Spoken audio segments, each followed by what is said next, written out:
everyone, welcome to Soundwaves. This is where we're getting powerful stories out of amazing creative minds in an honest and open interview, and most of all, get to learn why these people do what they do.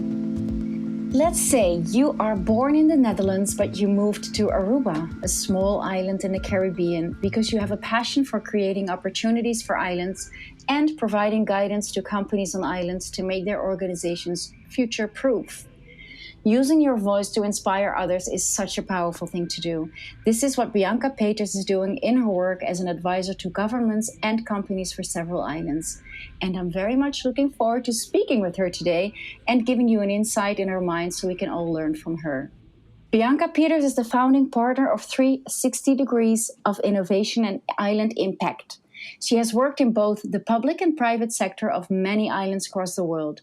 For many years, she was the senior advisor to the Prime Minister of Aruba on innovation and sustainable development, and she is now the senior advisor to the Government of Bonaire on these same topics. Her whole life, she has traveled to all corners of the world to learn and understand more about cultures, people, nature, sustainable values, indigenous wisdom, and sustainable development. Whoa! Hi, Bianca. Welcome. Hi, Renske. How are you? Thank you so very much for this amazing introduction. Well, this is because all the amazing things that you are doing, that's why I get this amazing introduction from. Thank you so much. For the listeners, we are still in lockdown in the corona crisis. Bianca is calling, it's 5 or 6 hours earlier where you are, Bianca, on Aruba? Right now, 6 hours. 6 hours, yes. It's 6 hours. So Bianca is on sunny Aruba. I'm in the Netherlands, and I think we have known each other for like 3 years now, Bianca. Is that correct? Yeah, I think so. 3 years, yeah. Yeah. 3 years. Yeah. I'm a regular visitor of Aruba, and obviously I spent an important period of my life there in 2017-18. I've been going to Aruba since, 2007. And through a mutual friend who you actually work with in your company, met. And I'm very thankful for our connection, Bianca. Very, very thankful. Likewise, absolutely. Bianca and I shared some amazing moments on the beach together. Bianca does morning walks very, very early in the morning in Aruba. I think this is actually, where you also get some of your inspiration from. Is that correct? Yeah, absolutely. It was actually born out of necessity, due to the fact that I was so busy with work, and I wanted to connect with a lot of people and did not know when to do it, over coffee or over lunch. But my agenda was full, and I was like, hey, how can I do things in a more flow way, in a better way, whatever you want to call it. And I decided, like, okay, let's combine an early morning beach walk with friends or people that I would love to have a chat with in order to understand better where they are coming from.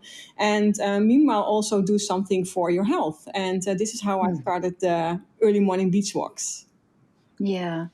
Yeah, as I said, I'm very, very thankful. When I was, the time that we did our walks, I was going through a rough time myself. And it was amazing to do these walks with you because we had great conversations, even on a sunny island like that. One day it was pouring with rain. I remember. And I think that was actually our most special walk that day. I mean, the conversations that we had were amazing. Yes. I'm also very happy that you said yes to this invitation for this new podcast, Soundwaves. As I believe, you have such a vibrant energy as a person, and you are such a strong communicator with a clear vision of where you're going. And I think it's time to start sharing what that vision is. Can you tell us a little bit more about your biggest passion and mission in your life? Well, my passion is creating a sustainable world. Mm-hmm. And people call it naive. People call it like, hey, you are crazy. I heard everything. But I totally believe that if we are all focusing on creating a sustainable world for all of us, it will be such an amazing place over here. And so that is your passion. That's at the same time your mission, I believe. Is that true? Yeah, well, you can say my mission is dream, dare, do, and share. And in this case, my dream is creating that sustainable world. There, in this case, means to share the fact that we are trying to achieve this, and do comes from the fact that we can talk about it for so long or whatsoever, but the case is we really need to act in order to create the change that we would like to see. And sharing is caring. Sharing the story, sharing the actions that you're all doing. So that for me is the mission: dream, dare, do, and share. This is exactly why we're speaking today. You are such a great communicator, and everything that you say, you've thought about. This is what you totally stand for, and what you also carry out in your life, in your personal life as well as in your business life, I believe.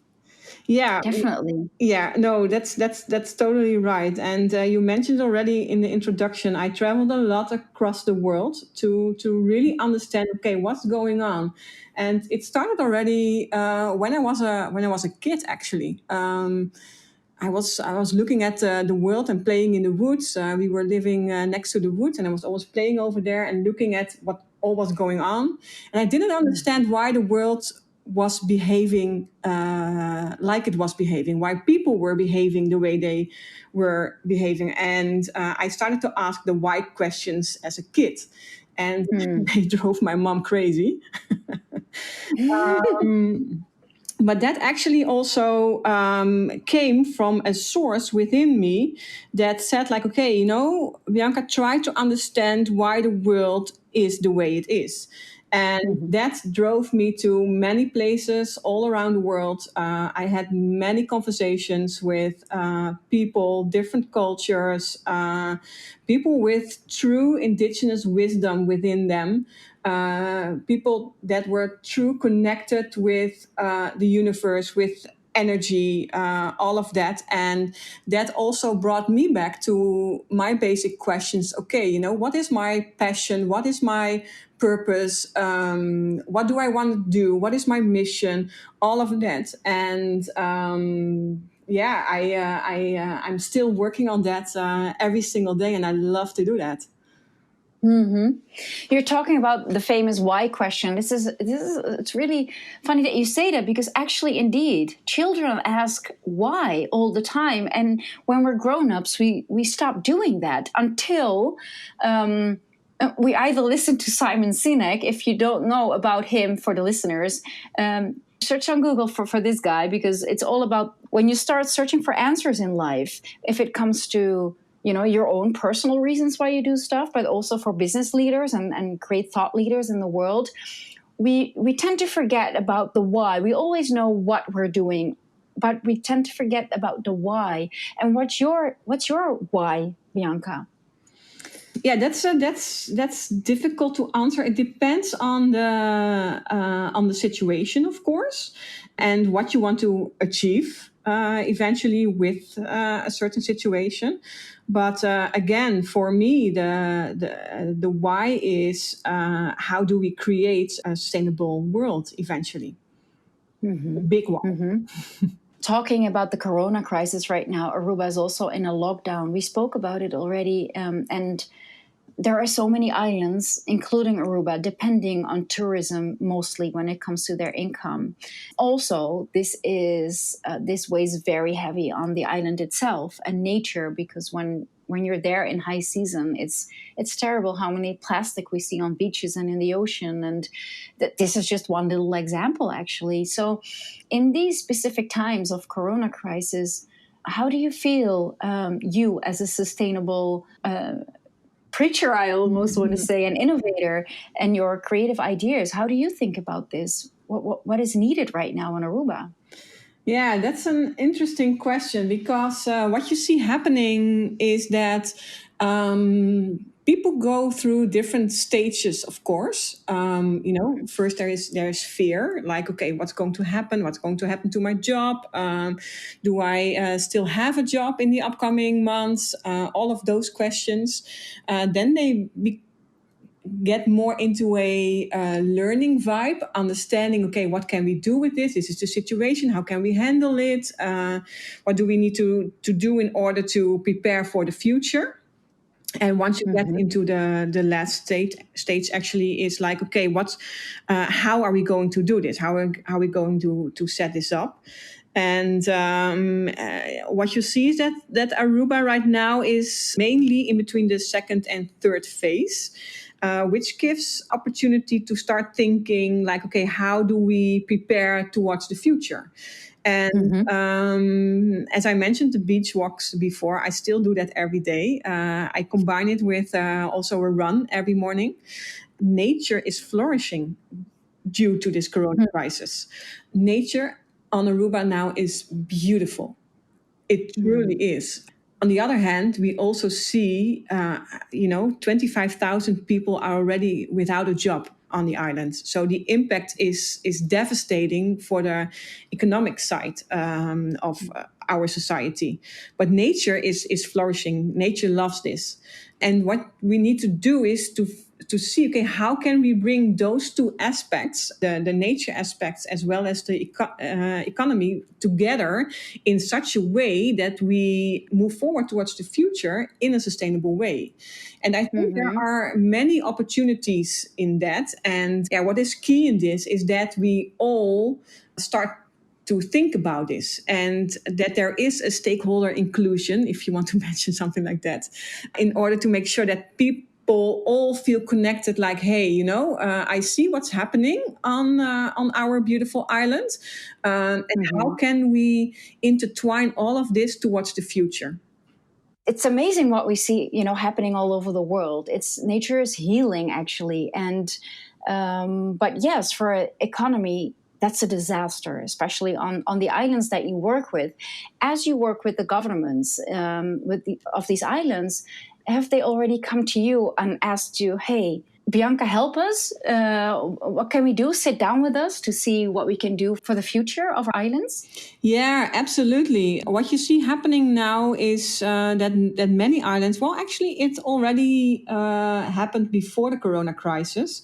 To be honest, one of the main reasons for me to decide to go to an island is the fact that they are front runners on innovation.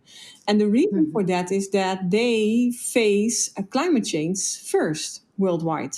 So what you see is there is a necessity to innovate. This is why I love islands so much, not only because there is a necessity, but it also because it are small ecosystems where you can truly innovate in a rapid way. And so, yes, islands already approached us before the corona crisis to talk about this specific item.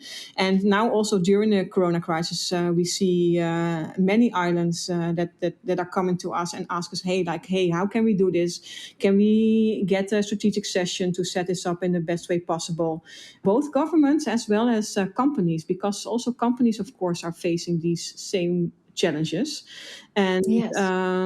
So it's good to discuss this with many islands.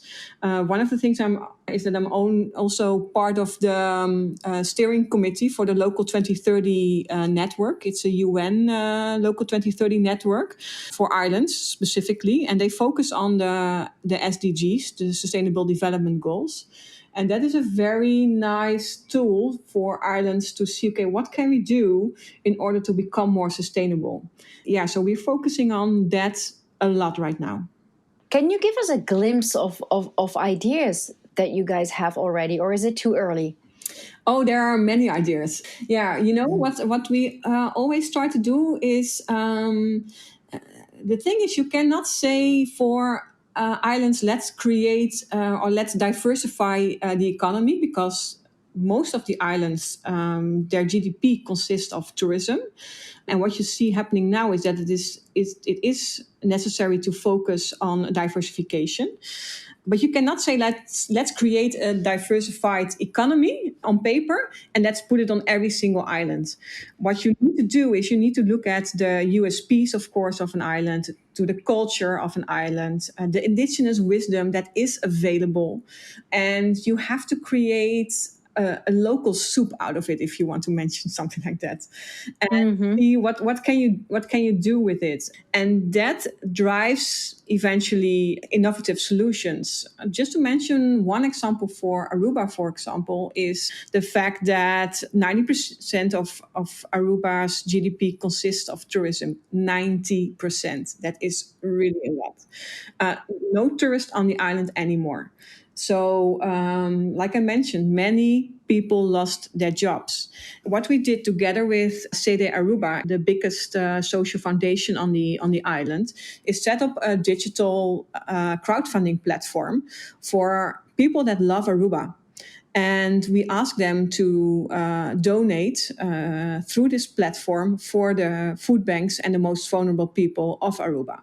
We do that by also asking influencers, for example, Xander Bogaerts, he's a famous baseballer, to send in a video and ask people to help towards the food banks and the most vulnerable people on the island. And it worked. In only 2 weeks' time, we already raised almost $170,000. This is really necessary for the food banks. So that's just a very simple example. Another one is that we see what is very, very important right now is collaboration between islands, both in the public sector as well as in the private sector. For example, the Dutch Caribbean islands consist of Aruba, Curaçao, Sint Maarten. Those are countries within the Kingdom of the Netherlands, as well as Bonaire, Sint Eustatius, and Saba. And they are special municipalities of the Netherlands, which brings another dynamic also from the perspective of the Netherlands helping these islands. The Netherlands are helping Bonaire, Sint Eustatius, and Saba a lot right now.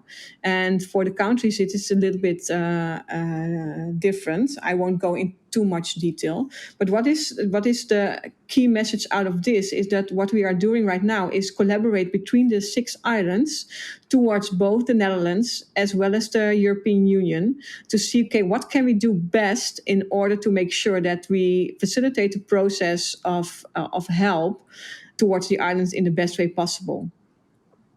Wow, that's amazing. That's amazing. What you said 2 minutes before was, you said like we don't just come up with ideas to make them more sustainable or more independent on tourism, of tourism. So you're not just forcing ideas on these governments or islands or also the people who live there, but you use their own wisdom and their own culture. So it's suitable for that specific island. Yes, absolutely. Correct? Absolutely. Yeah. It's one of the most important values is that you include a society as a whole in order to create change. And that you can only do if you really understand the culture and indigenous wisdom available on the island. Definitely. Do the governments agree?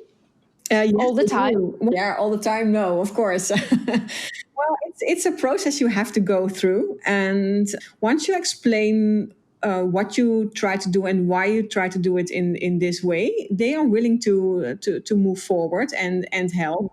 And of course, what is important is that with every single step that you take is that you keep explaining why you are doing it. And that will eventually also create the awareness for people to understand, okay, it's not only not only talking about the content, but also talking about the process behind it to get to the content that's necessary to move forward as an island.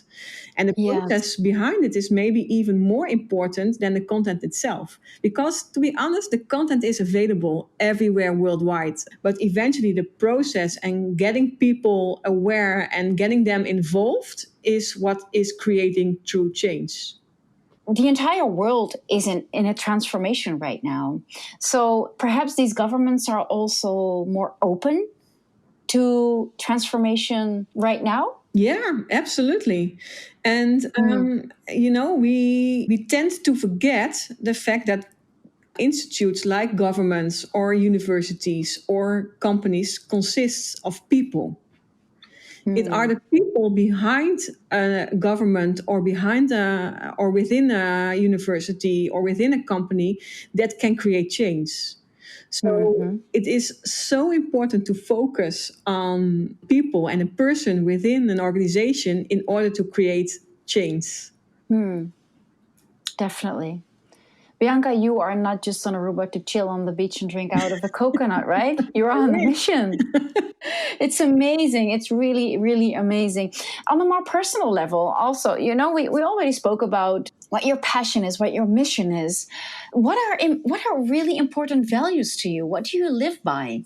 I think the most important one, because there are of course many, but I think the most important one is kindness. There was a wise man that once learned me, and he said it like this: if you really want to be a rebel, practice kindness. And I was like, yeah, this is so true. And he also told me like, hey, don't compare kindness to softness, because those are two different things. It doesn't mean that if you are kind that you are soft. Kindness means that you are able to explain what you would like to see for a change, and do Hmm. it in such a way that people understand and that they will move with you in a certain direction. And I thought like, Hmm. hey, this is so true. Yeah, combine that with intuition, because I think that's also a very important value for me, if you can call it a Hmm. value. Having the heart, mind, and soul connection, and being open to everything that universe tries to tell you. I think that is key in order, to be kind, even when things are rough. I think those two are the main values for me. Listening to you, and I know you personally, but I think also for the listeners, they can tell you're a very spiritual person. You mention, even in your work with the governments and companies that you advise, you use the word soul and universe a lot. Maybe you can explain what being spiritual to you means and what role this plays in your life. I think it's everything for me. Hmm. Hmm. It's who I am. Yeah, my name is Bianca. Most people call me B, Hmm. and it's the first letter of my name, of course, but it also means just be. And Hmm. I think that is key for me in order to be at my best. So spirituality and being connected with the universe gives me also the opportunity to be kind, to be able to explain people how I would like to see things move forward, and why it's important to do certain things. So yeah, for me, it's everything. You belong to, in my group of people that I know personally in my life, you are one of the most enthusiastic and positive people I've ever met. What's your secret? Is that the spiritual you, or can you tell us about, how you stay in that positive mindset all the time? I think it's a choice. It's something, because to be honest, I had a my youth was nice, but I had some real rough times as well. I decided like, hey, let's use that pain to take out the positive aspects of it in order to move forward. So I think it's by design that I do this. It's Mm. not a secret or whatsoever. And of course, being connected with the universe helps a lot. Meditation helps a lot. Running for me helps a lot. Those things are so important in order to stay connected with what is. That gives me also the opportunity to move forward, as I call it, this 3D world. Everything that we see when we are in our daily lives, for me, that's the 3D world. Once I meditate or, travel even, then travel in the sense that I get connected with the universe on a spiritual level. I don't call that a 3D world anymore, but it gives me the opportunity to move forward from a place of love, kindness towards the world as is. It's very interesting because I believe that a lot of people who have such strong values and passion for what they do, they have in one way or the other also had their share of pain to get where so what did you have to go through to get where you are? Is that something that you can share with us? Like maybe you can share one life-defining moment or life-changing moment that you will always remember. Yeah, maybe from the pain perspective, I can share with you that my brother, he was a drug addict for 25 years. He's clean now for almost 6 months, so I'm very proud of that. But Wow. he did everything that you can imagine to destroy lives of people. And I even called him a monster. I still call him a monster when I talk to him and explain him what he all did. There was one moment that I will never ever forget, and that was the moment where he decided to grow, how do you say it, cannabis. In the bedroom of his son. That was for me like, okay, I need to let go, because otherwise I'm becoming an addict myself of trying to save him. Yes. And so letting go, that whole process, was terribly difficult, to be honest. But that was a moment that it clicked, like, okay, Bianca, you have to let go. And there was one other moment during my work, because when I was in my 20s, I decided, like, okay, I want to do things that are totally out of my comfort zone in order to understand how the world works the way it works. So I also started working for a pharmaceutical company. And to be honest, the people over there were really nice. I still have some friends from that time, but what happened is that I was in a hotel room in Los Angeles. As you can imagine, pharmaceutical companies, they have, I don't know how much money, and so everything is possible. And I was at that hotel room in Los Angeles, and half an hour earlier, I entered that room, and it was a 5-star hotel. And I saw that instead of a glass window for the shower, there was a curtain. And it upset me so much that I picked up the phone and called the lady at the reception and started yelling at her, like, hey, you're crazy, and how can it be? This is a 5-star hotel and you're having a curtain in the bathroom instead of a window, and how is this possible? Blah, blah, blah, blah, blah. And she was like, whoa, sorry. Yeah, I'm sorry, we cannot do anything about it. And I kept on yelling at her.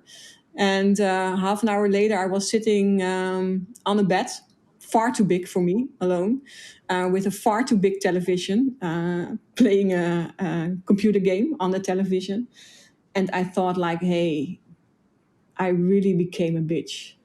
And I need to change this attitude because I got totally out of track. My moral compass was not aligned anymore with all that I was doing. And so I decided at that moment to quit my job and started my own company and try to find my way back to my own core. And that's what I did. And thankfully, universe provided me exactly with what I needed in the next few weeks after. Still very, very grateful for that. Also, though, for the period that I worked for the pharmaceutical company, because it learned me a lot of how I don't like to work and what I don't like, and what is not good for this world. I do think that that's also necessary to understand in order to know where you want to go. That is such a powerful and honest and open story, Bianca, because this is definitely not how I know you. But I was thinking at the same time, when we were speaking just a little bit before about your important values, you mentioned kindness.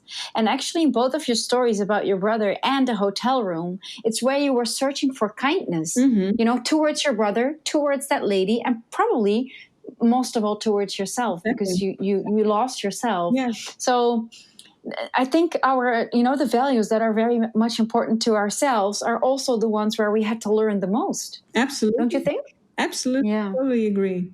And I think that's also the fun part of life, because one of the things that I also learned is that don't take yourself too serious. There's so much fun in the world, and enjoy it, even in this time of crisis. Why not play a very nice song and dance in house? There is no reason not to do it. And yes, you can be empathic with all that is going on, and you should be, but it doesn't mean that you need to lose your own fun factor in all of this. You definitely have the fun factor. I know that. So I think people that work with you, they obviously they see two sides. There's two Biancas. It's the fun, enthusiastic Bianca with a big smile, and there is the serious. I wanna, like what you mentioned in the start of this interview is the do. What was your quote? Your motto? Yeah. Dream, dare, do, share. And the do for you is, if there's no doing, Bianca will go and find another team to start doing, because yeah. Hey, Bianca, I think you are a perfect person to ask, if you assume that you have all resources available in the world, what would you change right now? Because the world is showing signs of, hey guys, what you were doing is not the way to go anymore. So if you have all resources right now and you can help the world or change something, where would you start?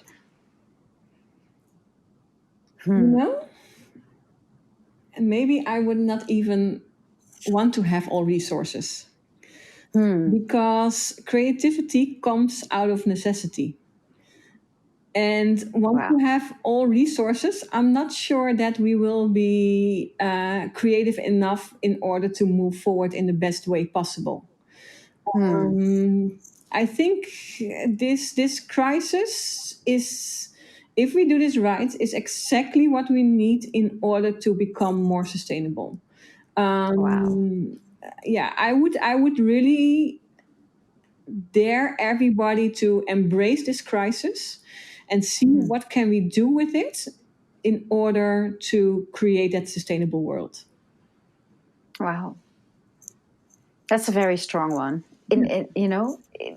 Creativity exists when there is a necessity. Yeah. I think that's a very, very strong one, Bianca. Thank you so much for that thought, because I think that counts not just for companies or governments, but also for our own private lives and our own personalities, individuals on this planet. Definitely. Yeah, I think it truly is. When the Prime Minister of Aruba asked me to become his senior advisor on innovation and sustainable development, he also asked me to become the director of the Bureau of Innovation. And he immediately told me, like, hey, I would love for you to do this, but we don't have any funds except the salaries of the people. And I was like, yeah, right. How are you going to do this, without any funds available or whatsoever, and you want to innovate? That's impossible. At that moment, I asked him, okay, please give me a couple of days to think about it and see if I want to do this. I went to the beach, did a beach walk, meditated for a couple of days, to really do some soul searching and to see if I'm really would be up for it. I thought, like, hey, maybe having no money also brings a lot of opportunity, because like I said in the beginning, if you really want to create change, you need to make sure that you get people involved. So the things that we did different from the Bureau of Innovation was we came up with all kinds of creative ideas to help society as a whole grow towards more sustainability. But we immediately also said, okay, who are the people that we need to include? Who are the people with knowledge? Who are the people with certain funds available? Who are the people that would love to contribute anyways, who can be ambassadors for a certain thing that we wanted to do? So the process of setting this up was a total different approach than what you normally would do. This also learned us that we became the team as a whole became more creative due to the fact that there was a necessity to find funds and to find people who could work with us. So actually that period of time learned me that innovation and creativity comes out of necessity. Wow. Your glass definitely always is half full instead of half empty, Bianca. This is so powerful. You're such an example for people around us, around you. And you've also inspired me a lot of times already. And this is exactly the reason why I invited you today. Bianca, this podcast is called Sound Waves. And this is because several reasons. But one of the reasons is with our voice, we can create a change, a wave, a movement. If you can start a wave right now, which one would that be? Yeah, I think I would repeat myself if I say I would like to dare everybody to think more sustainable, even if it's very, very small within your own house. You can do so much already within your own house. If many people do that, we can create bigger waves. I think that's the fun part of waves, because if you throw a stone, it creates a ripple. And that's what you can do also with your own acts that you want to proceed towards the future. Yeah, that would be amazing to create a ripple effect of sustainable change. Wow.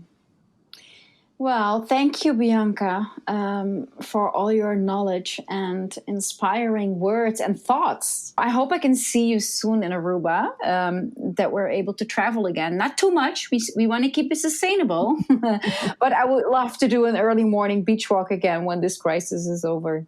Absolutely. And thank you so much, Renske. You are doing such an amazing job. And like you mentioned, we are friends. And I am so grateful for that because I know you have so much capacity in you, setting this up, for example, already, and making sure that people can have the opportunity to listen to this. That is so amazing. Your creativity is I know is really, really, really amazing. I truly love you for that. Thank you so much. Thank you, Bianca. I really hope we have so much to talk about. This was very specific about your work and the situation the world is in right now. We tapped into some of your personal stories as well. But I think in the future, when we're running this podcast for a while, I would like to invite you again to do a follow-up episode, if that's okay with you. Absolutely. Anytime. Thank you. Good luck on Aruba and getting all the governments and companies sustainable, and the great work you do with helping people that are out of jobs right now over there and setting up all these amazing projects that you do. Really, I admire you for that. For the listeners, thanks for listening to Sound Waves. If you enjoyed what you heard and if it was valuable information for you, you can subscribe on iTunes, Spotify, SoundCloud, and other podcast platforms, which you can all find on the Soundwaves website. Thank you for listening, and until next time.